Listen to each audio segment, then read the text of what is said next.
Dakota homestead. This is Chris.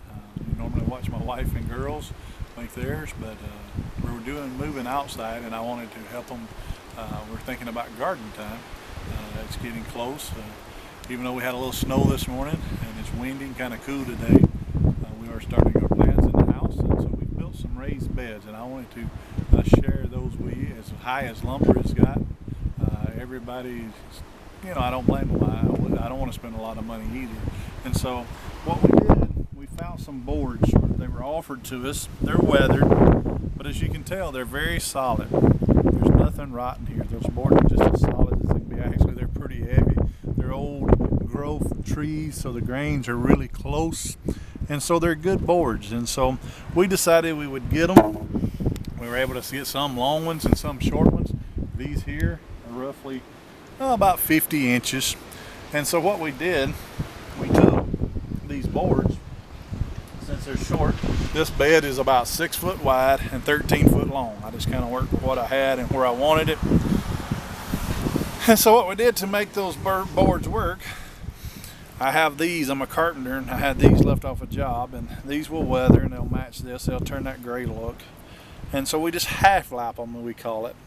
And so it runs here, and of course on the other end it's the same. I squared these up on my saw, my skill saw, because these were just cut with a chainsaw. And we half lap them, so it goes from here to here. You can see there's another board here. Well, down here it's the same way. This is half lap behind here.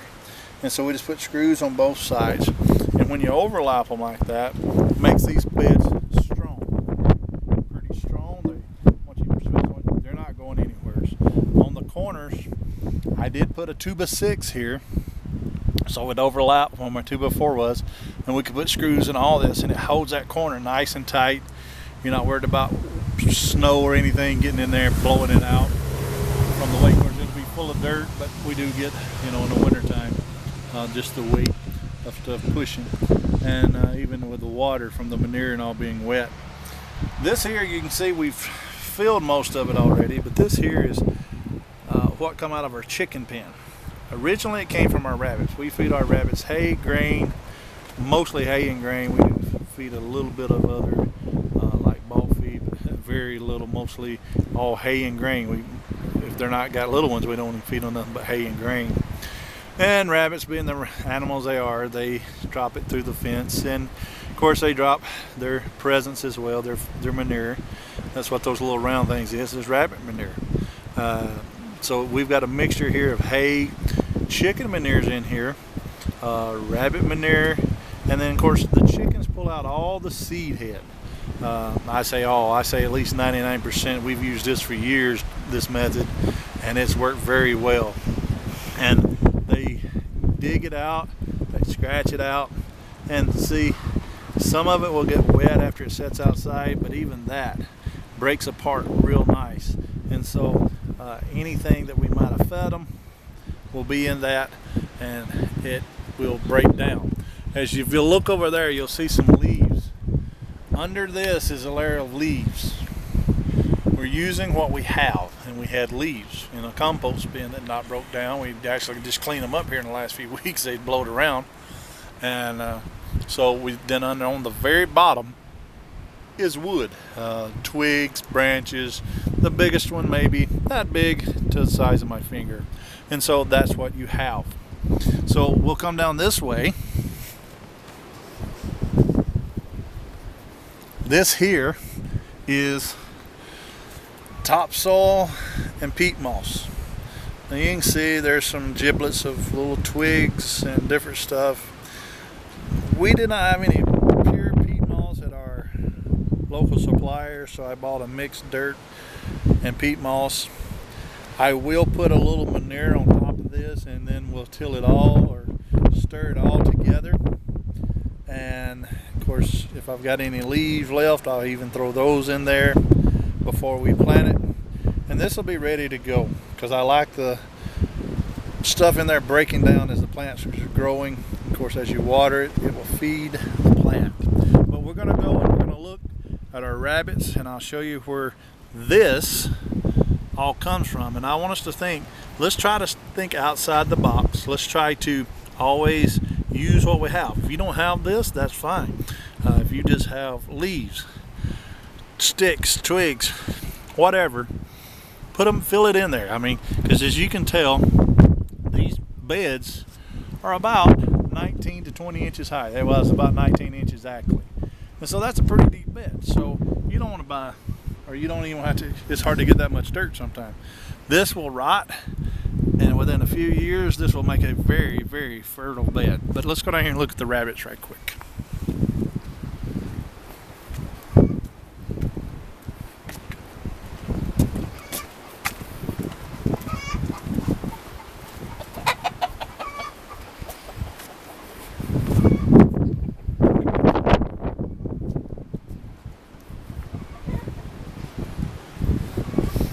You may have seen my daughter Brandy showing off her baby rabbits. That's what's in these boxes, is little rabbits. This is one of our mamas. And she's a typical rabbit. She eats out of her little hay rack over there, her feed, and of course then all their droppings go through. And since we are in the Dakotas, we still have them covered up to keep the babies warm.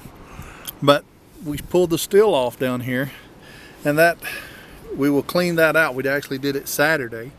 And we take what comes out from under these rabbits, which like I said is mostly hay and their manure, and there'll be a little feed in there they drop because they are animals, and we take it over to our chickens.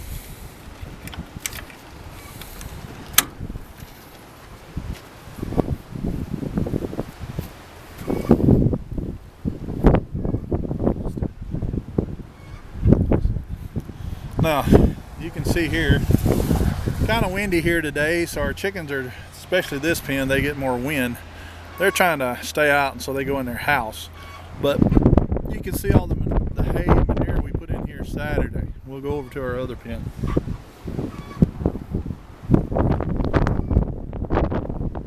These are a little more blocked from the wind. It's just the way the building's set. And so you can see they love to be out here. They're scratching this stuff. It's got rabbit manure, it's got hay seed. And again, of course, they'll drop their droppings, and so this is pretty good stuff for your garden, especially on the bottom. If we don't have a raised bed to put it in, we actually put this in a compost bin. We'll add glass clippings and whatever else we have, leaves with it, keep it wet, and then what we do is this will make a good compost that this fall we'll use back on top to add to what the garden and the plants take out this summer. Let's go back over to the bed.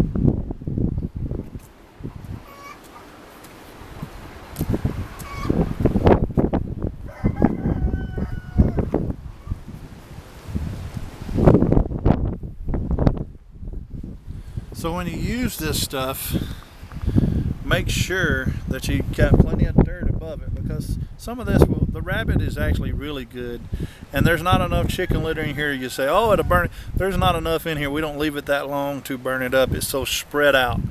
But if the plants have enough dirt, we're going to grow onions or beans, something that's shallow this year, something that doesn't really get down a whole lot into all this stuff this year. And then next year, like I said, this will be nice, rich dirt. It'll be even better than this, and so it'll be ready to grow in. And then right now I'm holding that. It's already warm because it snowed on it this morning, rained, and that's already warm, breaking down. It's not hot, it's just you can tell it's warm. And then this dirt on top, and it'll make a nice bed. We did build one more bed, and I want to show you, and I do apologize, it's kind of windy today. We're trying to stay so you can hear me, but we built one more bed out close to the road. Let's go out and look at it.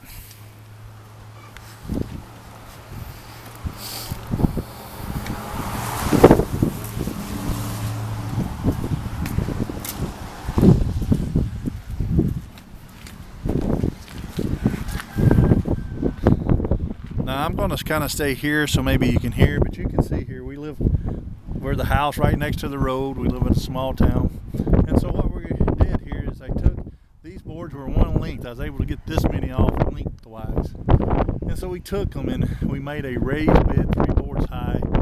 We can park here, but we kind of made a buffer zone. We'll plant flowers, we'll plant some garlic, probably some dill in one end, and we basically have 3 compartments here, and so we'll be able to use this multi-purpose to kind of a buffer from the road, and then also be able to plant plants in these. And we done it the same principle. We filled up like 2.5 boards, and then I'll finish it off with dirt. And so let me encourage you. See, you can tell I used what we had. Once these boards weather, you'll never notice the difference. You say, well, they'll rot, and some places they do rot faster, but here in the upper Midwest, it's so dry most of the time, it will take years for these boards to rot here. And by that time, we'll find something else and maybe go further. I'm not sure what we'll do then. But no matter what it is for now, this will get us, this will do. And with the lumber being so high, do you know what it would cost me to build these? I mean, I couldn't afford it. I couldn't justify even paying for it. So let me encourage you to take what you use. And I will show you just right quick, like we have even used pallets to make raised beds. Come over here.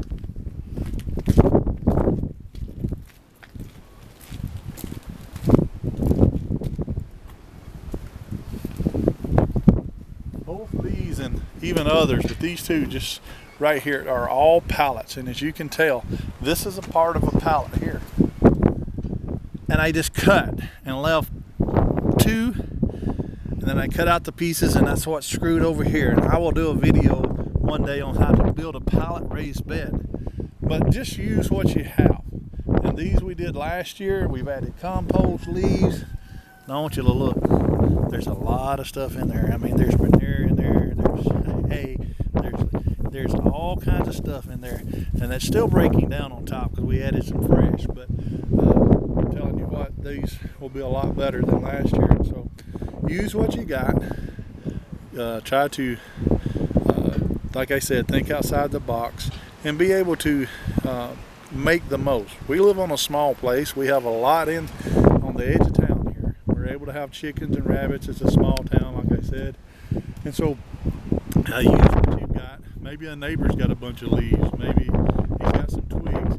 Use whatever you can to fill these things, and you'll be able to grow a lot of food on a very small place. We raise a lot of stuff here. People are amazed because of our chickens and our rabbits and all that we have, how much we're able to raise for our own family here. And so I want to encourage you to learn to do more for yourself. And I do want to thank you for watching. I ask that you would like this video, that you would, if you're not subscribed, that you would subscribe to the channel. And we will be putting out more garden videos as we do these, as time goes along. And thank you for watching.